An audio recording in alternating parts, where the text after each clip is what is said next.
Napoleon. அத்தியாயம் 1. கார்சிகா தந்த சிகரம். ஐரோப்பாவின் தெற்கே, மத்தியதரைக் கடலின் நீல அலைகளுக்கு நடுவே, கார்சிகா என்ற ஒரு சிறிய, அழகான தீவு இருக்கிறது. அங்குள்ள மக்கள் மலைவாழ் மக்கள், அவர்கள் சுதந்திரத்தை உயிராக நேசிப்பவர்கள். பல நூற்றாண்டுகளாக அந்த தீவு ஜெனோவா என்ற நாட்டின் வசம் இருந்தது. ஆனால் கார்சிகா மக்கள் பாவோலி என்ற தலைவரின் கீழ் போராடி ஜெனோவா மக்களை விரட்டினர். உடனே ஜெனோவா அந்த தீவை பிரான்ஸ் நாட்டிற்கு விற்றுவிட்டது. இதை அறிந்த கார்சிகா மக்கள் கோபத்தில் கொந்தளித்தனர்.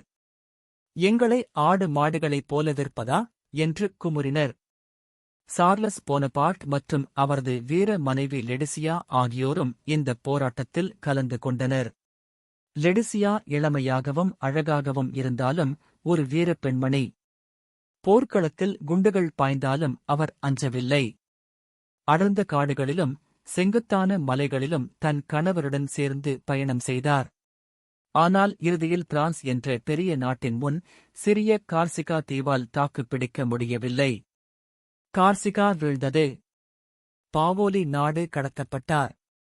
போரின் சத்தம் ஓய்ந்த சில நாட்களிலேயே 1769 ஆண்டு ஆகஸ்ட் மாதம் சார்லஸ் லெடிசியா தம்பதிக்கு ஒரு மகன் பிறந்தான். அவரது பெயர் நெப்போலியன். நெப்போலியனின் குழந்தை பருவம் மற்றவர்களிடமிருந்து வித்தியாசமானது. அவரது வீட்டில் அவனுக்கு என்று ஒரு பெரிய காலி அறை கொடுக்கப்பட்டது. அங்கே அவன் நினைத்ததைச் செய்யலாம். அவன் சுவர்களில் எல்லாம் போர்வீரர்கள் அணிவகுத்துச் செல்வது போல படங்கள் வரைவான். அவரது விளையாட்டுப் பொருட்கள் பொம்மைகள் அல்ல, ஒரு மரக்கட்டை வாளும் ஒரு முரசும் மட்டுமே. அவன் தனது அண்ணன் ஜோசப்பை விட வயதில் சிறியவன். இருந்தாலும் ஜோசப்பையும் மற்ற சகோதரிகளையும் அதிகாரம் செய்வான். நினைத்ததை சாதிக்க அடம்பிடிப்பான். அவனுக்கு போர்வீரர்கள் என்றால் உயிர். தினமும் பள்ளிக்குச் செல்லும் முன் அவனுக்குக் கொடுக்கப்படும் ருசியான வெள்ளை ரொட்டியை எடுத்துக் கொண்டு போய் ஒரு போர்வீரனிடம் கொடுத்து அவரது கருப்பு ரொட்டியை வாங்கி சாப்பிடுவான். அவரது தாய் லெடிசியா, ஏன் நல்ல ரொட்டியை தருகிறாய் என்று கேட்டதற்கு நெப்போலியன், நான் ஒரு போர்வீரனாகப் போகிறவன். இப்போதிலிருந்தே சிப்பாய்களின் உணவை சாப்பிடப் பழக வேண்டாமா? எனக்கு இதுவே பிடித்திருக்கிறது என்று பதிலளித்தான். நெப்போலியனுக்கு 10 வயது ஆனபோது அவரது தந்தையும் தாயும் அவனை பிரான்ஸ் நாட்டிற்கு படிக்க அனுப்ப முடிவு செய்தனர். அவனும் அண்ணன் ஜோசப்பும் பிரான்ஸ் கிளம்பினர். ஜோசப் பாதிரியாராகவும் நெப்போலியன் இராணுவ வீரனாகவும் ஆகஸ்ட் வேண்டும் என்பது பெற்றோர் கனவு. பிரான்சில் உள்ள ஆட்டன் என்ற பள்ளியில் அவர்கள் சேர்ந்தனர். ஜோசப் எல்லோரிடமும் அன்பாகப் பழகி நண்பர்களை சம்பாதித்தான். ஆனால் நெப்போலியன் தனிமையில் அமைதியாக இருப்பான். யாராவது பேசினால் எரிந்து விழுவான். மாணவர்கள் அவனை கார்சிகா கோழை என்று கேலி செய்தனர். உன் நாடுதான் பிரான்சிடம் அடிபணிந்து விட்டதே என்று குக்கினர்கள். நெப்போலியன் கோபத்துடன், பிரெஞ்சுக்காரர்கள் ஒருவருக்கு 10 பேர் வந்தீர்கள். நேருக்கு நேர் வந்திருந்தால் கார்சிகாவை வென்றிருக்க முடியாது என்று கத்தினான். 3 மாதங்களுக்குப் பிறகு நெப்போலியன் பிரையன் என்ற இராணுவப் பள்ளிக்கு மாற்றப்பட்டான். அங்கே அண்ணன் ஜோசப்புடன் வரவில்லை. முதன்முறையாக சகோதரர்கள் பிரிந்தனர். நெப்போலியன் அழுது கொண்டே விடை பெற்றான். பிரையன் பள்ளியிலும் அவனுக்கு தொல்லைகள் தொடர்ந்தன. அவரது மூக்கு சற்று உயர்ந்து இருக்கும். அதைப் பார்த்து மாணவர்கள் மூக்கில் வைக்கோல் என்று பட்டப்பெயர் வைத்து கிண்டல் செய்தனர். ஆனால் ஒரு குளிர்காலம் எல்லாவற்றையும் மாற்றியது. கடுமையான பனிப்பொழிவு. மைதானம் முழுவதும் பனி மலை போல் குவிந்து கிடந்தது. மாணவர்கள் விளையாட முடியாமல் தவித்தனர். அப்போது நெப்போலியன் ஒரு யோசனை சொன்னான். நண்பர்களே, சும்மா இருப்பதை விட இந்த பனியை வைத்துக் கோட்டை கட்டுவோம். நாம் 2 படைகளாக பிரிந்து போர் விளையாட்டு விளையாடுவோம் என்றான். எல்லோரும் உற்சாகமானார்கள். நெப்போலியன் ஒரு தலைவனைப் போல கட்டளையிட்டான். மண்வெட்டி, வண்டிகளை வைத்து பனிக்கோட்டை உருவானது. தாக்குதலுக்கு ஒரு படை, பாதுகாப்பிற்கு ஒரு படை என பிரிக்கப்பட்டது. பல நாட்கள் இந்த பனிப்போர் நடந்தது.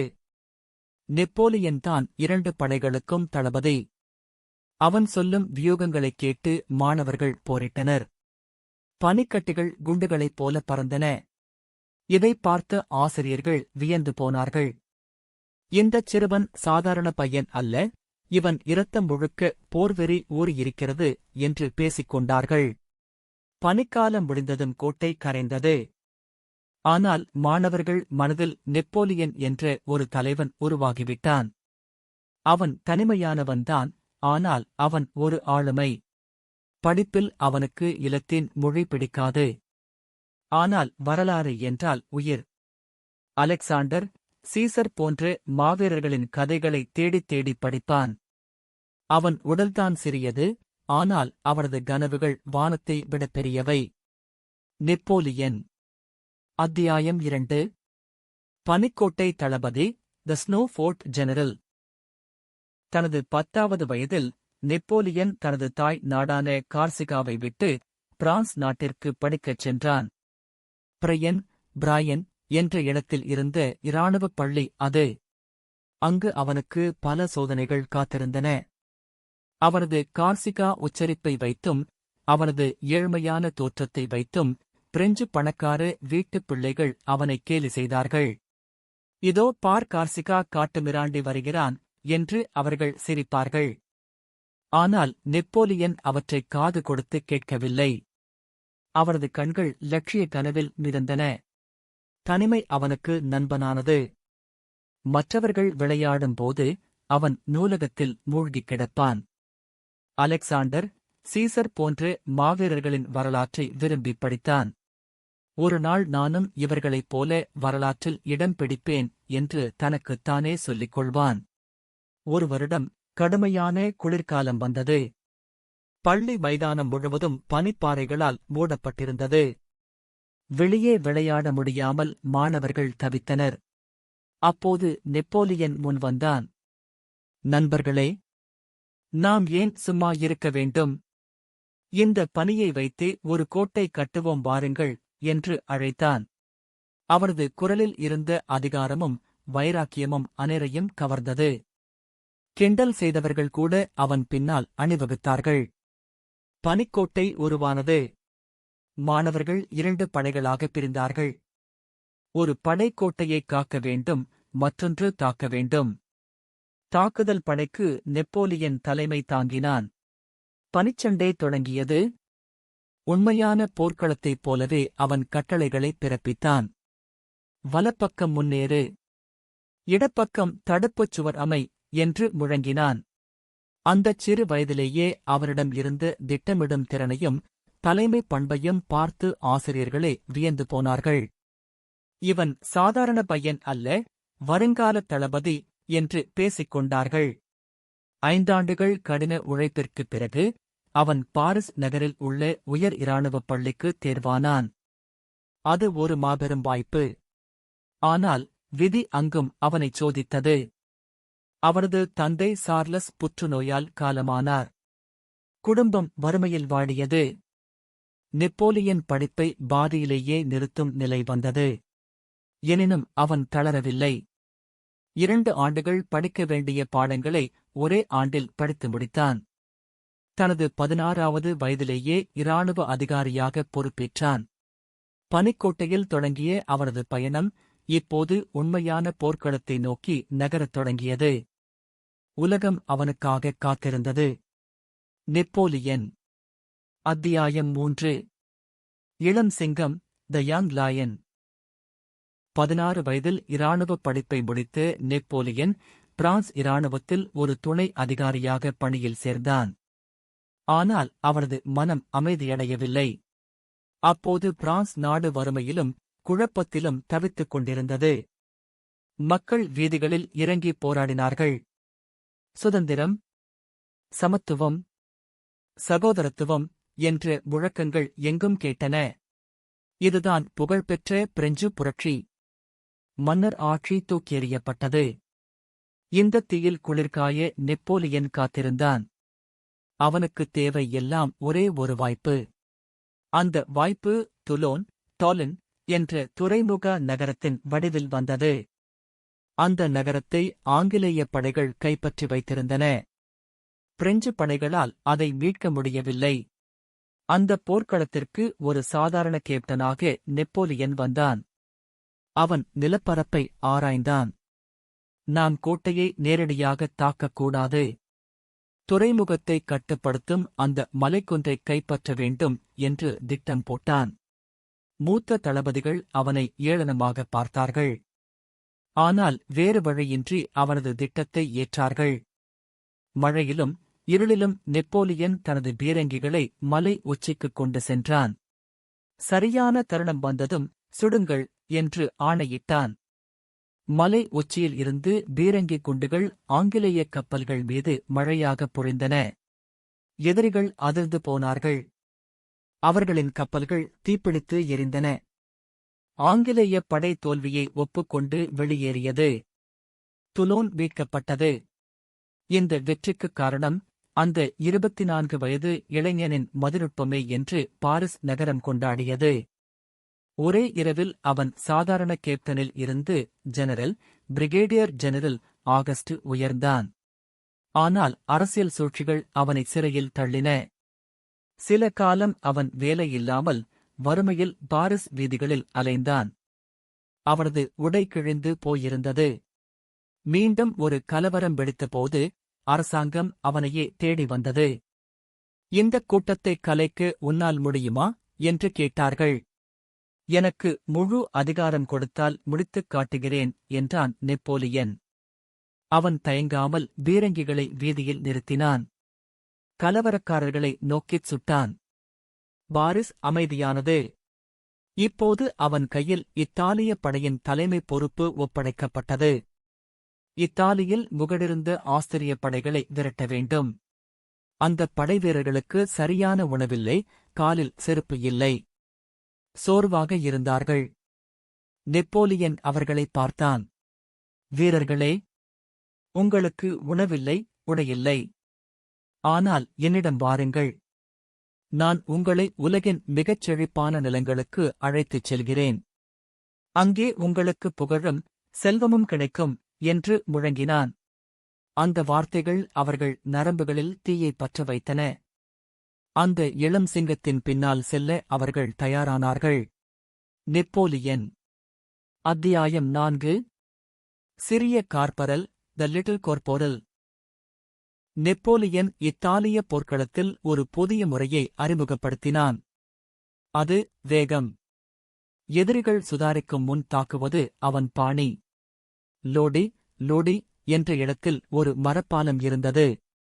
ஆற்றின் மறுகரையில் ஆஸ்திரிய படை பீரங்கிகளுடன் காத்திருந்தது. அந்தப் பாலத்தை கடப்பது மரணத்தின் வாயில் நுழைவது போன்றது. மூத்த தளபதிகள் தயங்கினார்கள்.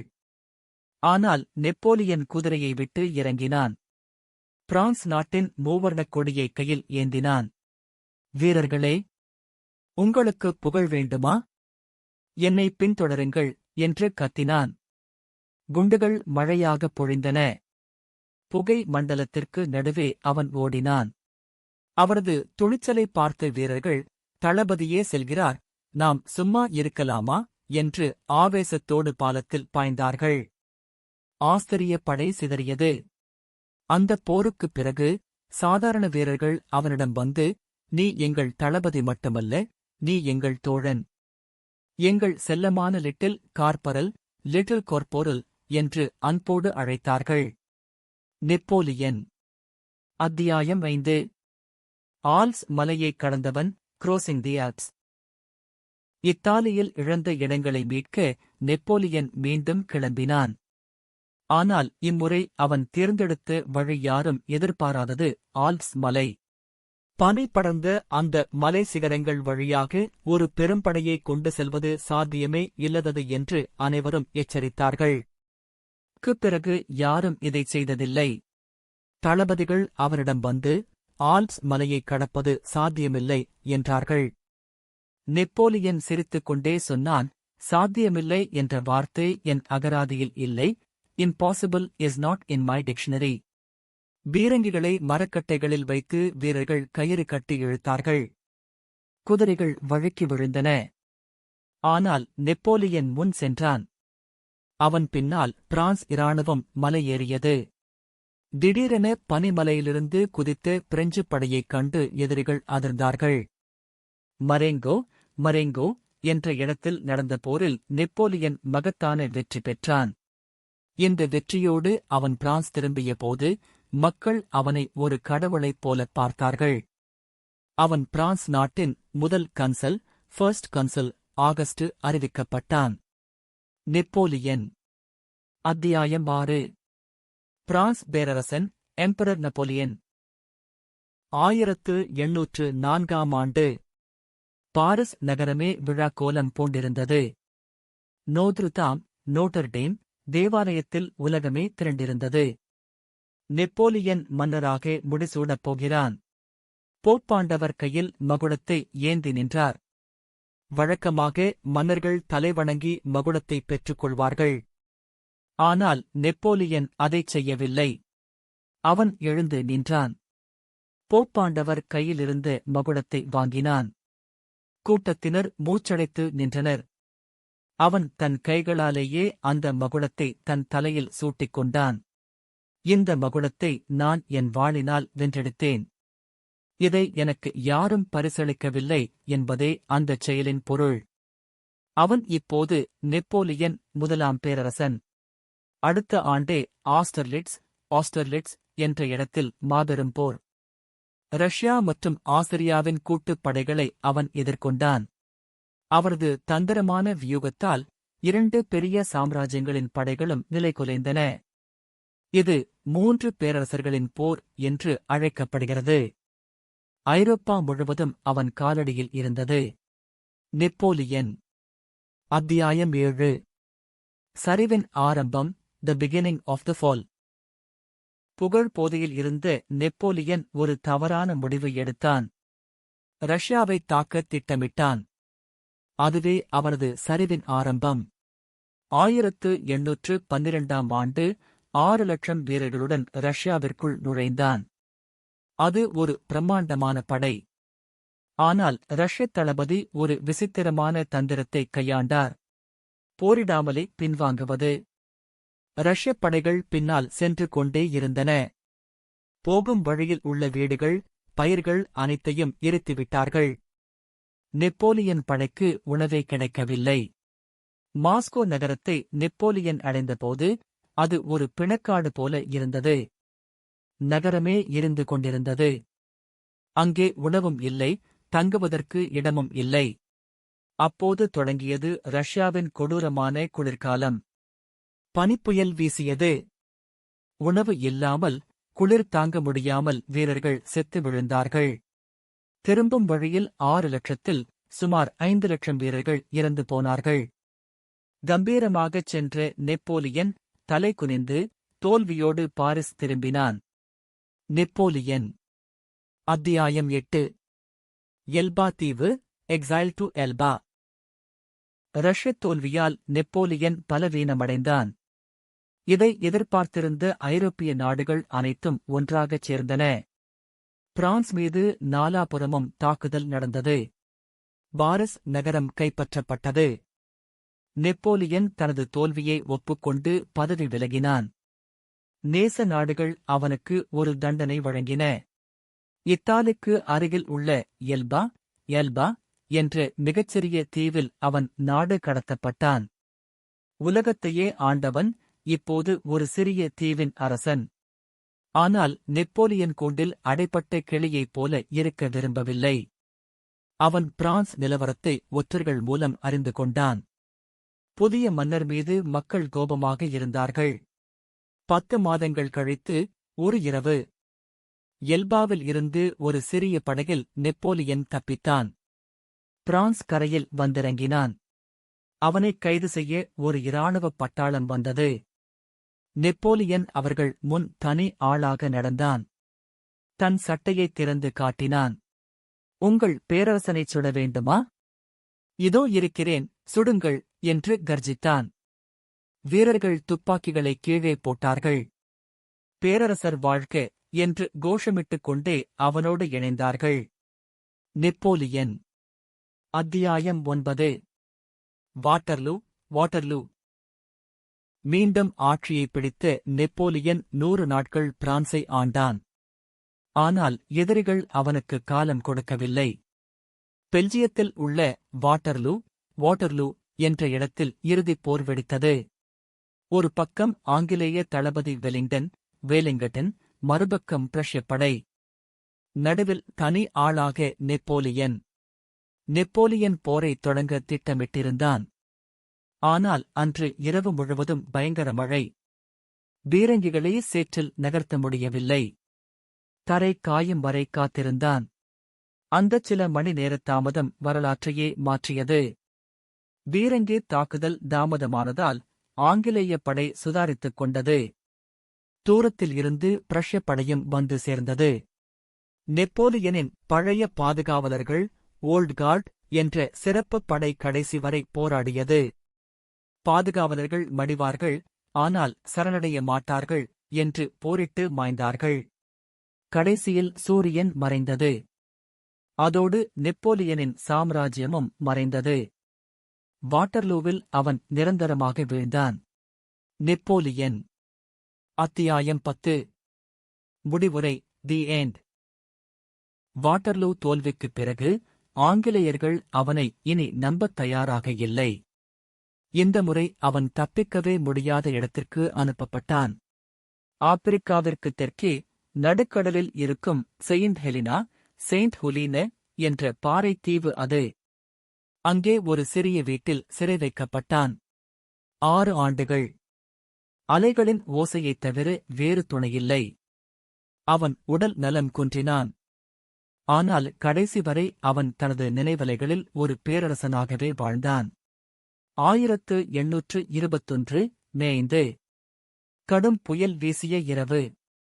படுத்த படுக்கையாக இருந்த நெப்போலியன், பிரான்ஸ் இராணுவம் ஜோசபைன் என்று முணுமுணுத்தபடியே உயிர் துறந்தான். ஒரு சாமானியனாகப் பிறந்து தன் வாளினாலேயே விதியை எழுதியவன். முடியாது என்ற வார்த்தையை தன் அகராதியில் இருந்து கிழித்தெறிந்தவன்.